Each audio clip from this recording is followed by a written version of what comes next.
જૂનાગઢની ડોક્ટર સુભાષ યુનિવર્સિટીમાં 71મી ગુજરાત રાજ્ય કબડ્ડી સિનિયર ચેમ્પિયનશિપ યોજાઈ હતી, જેમાંથી પસંદગી થયેલા 12 ખેલાડીઓ આગામી સમયમાં ઓડિશાના કટકમાં યોજાનાર સ્પર્ધામાં ગુજરાત રાજ્યનું પ્રતિનિધિત્વ કરશે।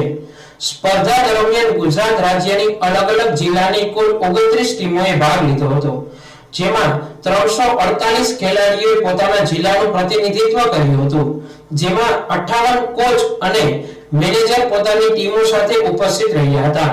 સ્પર્ધાનું સંચાલન અલગ અલગ જિલ્લાના 32 નેશનલ લેવલના ક્વોલિફાઈડ ઓફિસરો દ્વારા કરવામાં આવ્યું હતું। આ સ્પર્ધા દરમિયાન ખેલાડીઓ કબડ્ડીની રમતનું પોતાનું કૌશલ્ય દેખાડવા અને પ્રથમ, દ્વિતીય અને તૃતીય સ્થાન પ્રાપ્ત કરવા માટે સુંદર પ્રદર્શન કર્યું હતું।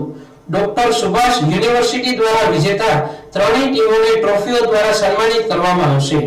આ સ્પર્ધામાં ઉપસ્થિત રહેલ 348 ખેલાડીઓમાંથી 26 ખેલાડીઓનું નેશનલ ટીમ માટેનું સિલેક્શન કરવામાં આવશે, જેના એક સપ્તાહ માટેના કોચિંગ કેમ્પનું આયોજન કરવામાં આવશે।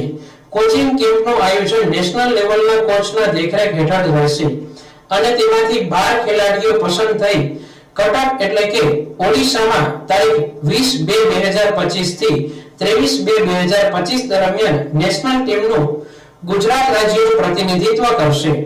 આ રાજ્ય કક્ષાની કબડ્ડી ચેમ્પિયનશિપના મુખ્ય સ્પોન્સર ડોક્ટર સુભાષ યુનિવર્સિટી રહી હતી।